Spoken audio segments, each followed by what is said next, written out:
What's up, guys? It's Benny. Remember that one time that we outsourced all of our election infrastructure and technology to a bunch of dirty communists from Venezuela?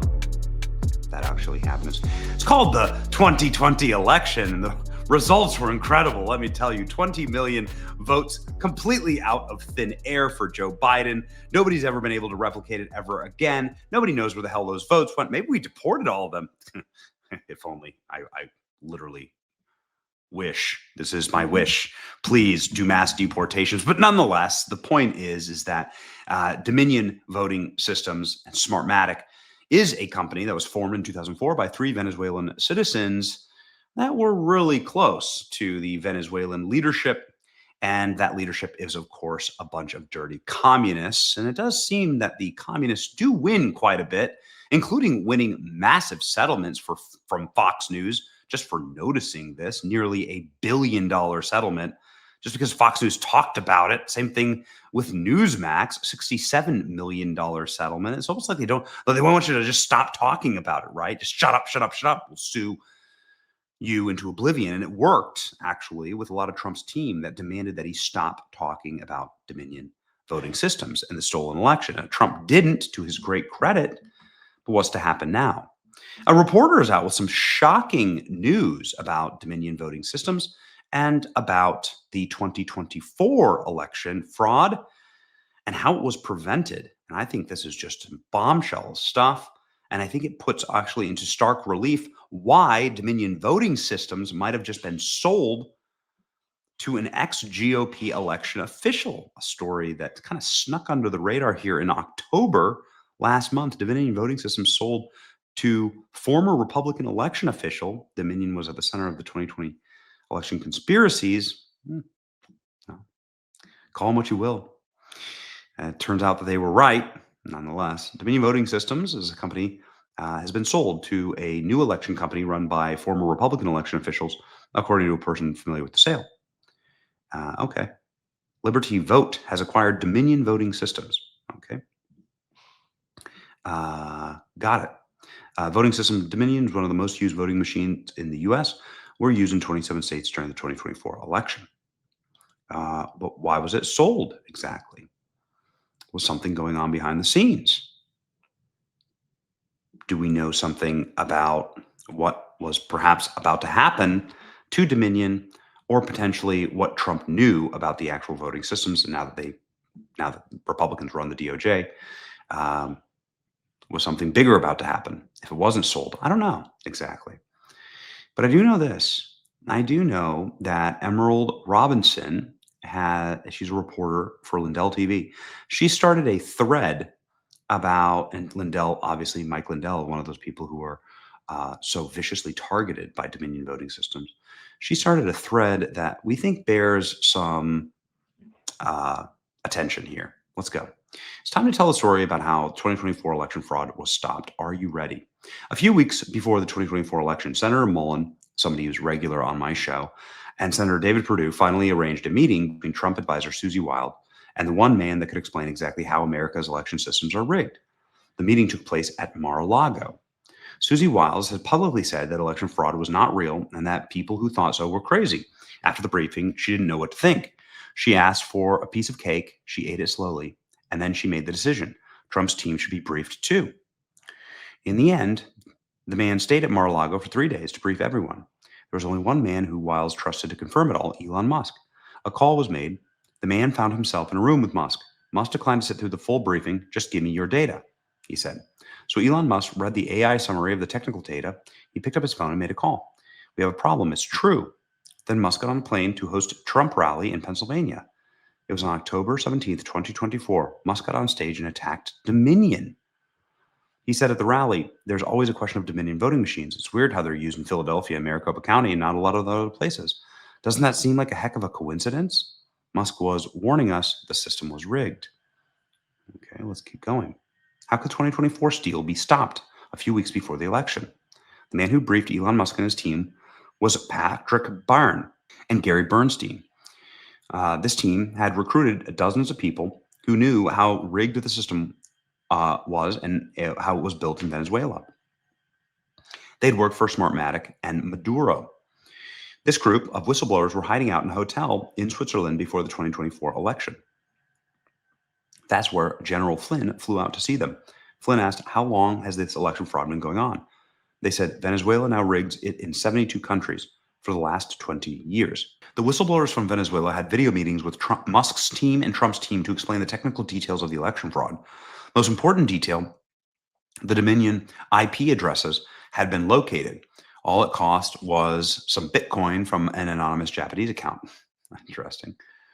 The relevant data and IP addresses were now verified. That's when Senator Mullen came to the rescue again. A cybersecurity team got the data.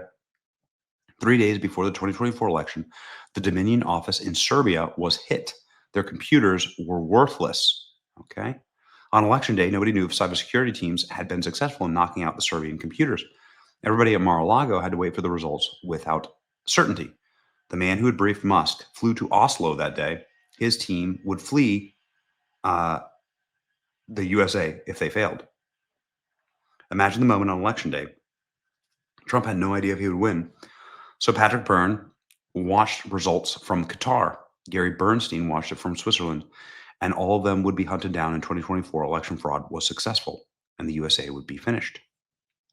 Trump was uh, Trump was upset with his own staff after Elon Musk verified that fraud was real. He'd been gaslit for 4 years by his team to drop the topic. In fact, his staff hired a Cuban intelligence asset from 2020 to investigate the fraud and lie to Trump that our elections were fair. So Emerald Robinson here with some great detail and some hard tags going through and saying that they did find out that election fraud was completely real. And these are the people who were the saviors of the 2024 election to save us from Kamala, somebody who was constantly bragging that she was like guaranteed to become president. I mean, she said this to the unions. She said, you better not endorse against me because like I'm absolutely going to become the next president and I'll make your life a living hell. And this is how Kamala talked the entire campaign. Remember this? Like she was entitled, like as though it was already a baked cake. It was already a totally rigged thing. So did they actually engage in some type of like major espionage and cyber attack? Here's what I know. I have a really impeccable source. Don't ask me how I got it, but I have a really impeccable source uh, that is very close to the ruling class of Venezuela. I live in Florida, right? Let's just put two and two together. A lot of Venezuelans, and a lot of Venezuelan disaffected refugees and so on here, and a lot of people, right, with quite a few connections. The point is that I have been told with certitude by my source that Maduro not only knows that they rigged the 2020 election, that he ordered the rigging of the 2020 election, that Trump knows this, and that Donald Trump is engaging in a cold and hot war against Maduro right now in his own regime change out of vengeance against Maduro for doing this. That's what I've been told. That Maduro has effectively offered to apologize to Donald Trump for this and to do a mea culpa, but it's not working. And this explains why Dominion was sold, that the U.S. government was forcing that, and um, that this sort of ratcheted up attacks on Venezuela, the bombing of the ships, and sort of the military positioning around Venezuela and the chokehold that they're doing on Venezuela is Trump retribution for stealing the election. That's what I've been told. Will anyone do anything about election theft? Like, will we ever have an opportunity to, hear about this, hear more about this? It'd be nice. Some people are saying that Susie Wiles, the chief of staff of the White House, may be in the hot seat, that she may be kicked out because the admin staffers, Trump donors, consultants, and MAGA base has singled her out for siloing Trump away from his supporters, causing displeasure on this major issue. I don't know about that. I'm not sure. Like, obviously, President Trump has regularly called Susie Wiles the most powerful woman in the world. Official White House account amid the online speculation, Susie Wiles departing the administration. Trump going strong for Susie. I don't know. Who knows? But what I do know is that all of this, boy, man, sure is one hell of a story. I'm hunting it down independently on my own side, and um, we're gonna find out the truth here. I think this explains so very much about what's going on right now. Uh, and I can't wait for the full story here to be told. If they did in fact steal the elections and there's proof of this, then let's be out with it, right? Let's have the real reckoning. And is it still going on? Does that explain some of the Democrat election results over the last couple months? Right, with these insane numbers, 500,000 new voters in New Jersey. They just appeared. They've never voted before. Yeah, I don't buy it, but we'll see. We'll see. It's your boy Benny. Like, share, and subscribe. I thought this was fascinating, and we're gonna keep investigating here. See ya.